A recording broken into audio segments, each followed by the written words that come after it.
Salut les amis! Aujourd'hui, on apprend à faire un fraisier, donc le gâteau de saison, comme il y a les fraises qui commencent un peu partout, avec une génoise maison. Donc en premier temps, on va faire la génoise. Donc il nous faut 4 œufs, un demi-sachet de levure chimique, un petit peu de farine, du sucre et un moule beurré. On a commencé par séparer les 4 blancs des 4 jaunes. Dans les 4 blancs, j'ai mis une petite poignée de gros sel et là maintenant je vais mettre à tourner pour les faire monter fermes avec le batteur. Dans une assiette, j'ai pesé 125 g de sucre. Dans une autre assiette, j'ai pesé 125 g de farine et mélangé avec mon demi-sachet de levure. Donc là mes œufs sont bien fermes, je vais ajouter le sucre et on continue à battre ferme. Jusqu'à ce que ce soit bien fait. Quand vous voyez que c'est très ferme, là on rajoute d'un coup sec tous les jaunes d'œufs.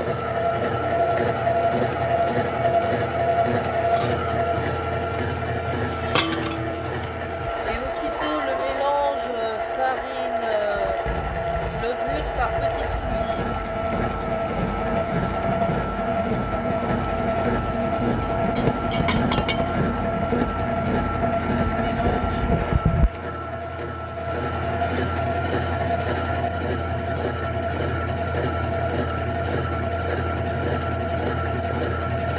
Et là on met à battre un petit peu.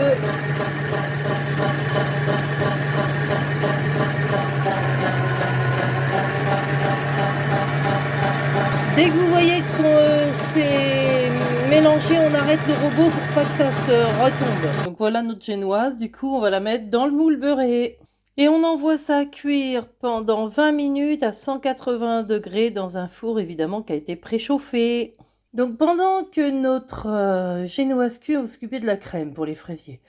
On va faire une mascarpone, une crème à la mascarpone parce que faire de la crème au beurre ça va être compliqué aujourd'hui. Donc on va prendre 250 ml de crème fraîche, auquel on va rajouter 20 g de sucre. On va prendre 100 g de mascarpone. Et c'est parti pour faire la chantilly. On va monter la chantilly avec la crème et le sucre. Évidemment, je viens de péter mon fouet électrique, donc on va le faire à la main. Ça fait les bras. Et ça monte et ça monte. Quand votre chantilly est à peu près monté, on va rajouter la mascarpone. Donc voilà, et on est reparti pour battre le tout. Allez, c'est parti. Donc voilà, vous devez avoir une crème à la fin quand même assez ferme. Voilà. Impeccable. Juste pas trop sucré.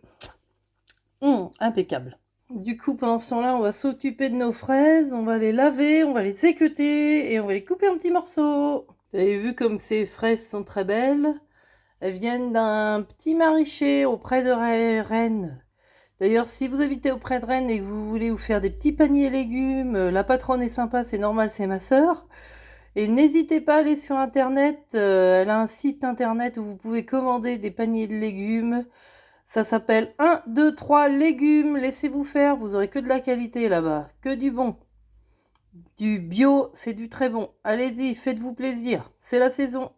Et voilà, on met ça en attente pour le dressage de notre gâteau. Donc voilà, au bout de 20 minutes, notre génoise est cuite. On va la mettre à refroidir maintenant. Donc notre génoise a refroidi. J'ai enlevé la première couche parce que j'aime pas trop les petits bouts j'aime bien quand elle est bien blanche comme ça. Et on va la couper en deux maintenant pour pouvoir la garnir pour faire notre fraisier. Voilà, et là maintenant on met un petit peu de crème. Voilà, et là maintenant on met les petites fraises qu'on a coupées tout à l'heure. Donc voilà, et on recouvre avec un tout petit peu de crème. Pas trop parce que sinon ça va faire écœurant.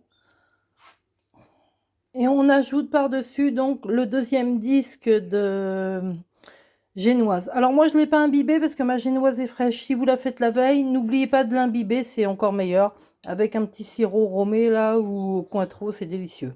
Et avec notre reste de crème, on va habiller le dessus et nos côtés. Voilà, et là on va mettre une petite décoration pour que ce soit sympa au regard. Et voilà. Évidemment, sinon vous pouvez, à la place de la crème au-dessus, faire un coulis de fraises que je fais d'habitude. Mais là, comme je suis pas en forme, avec mon épaule pétée, donc on fait au plus simple. Eh ben écoutez, bon appétit les amis!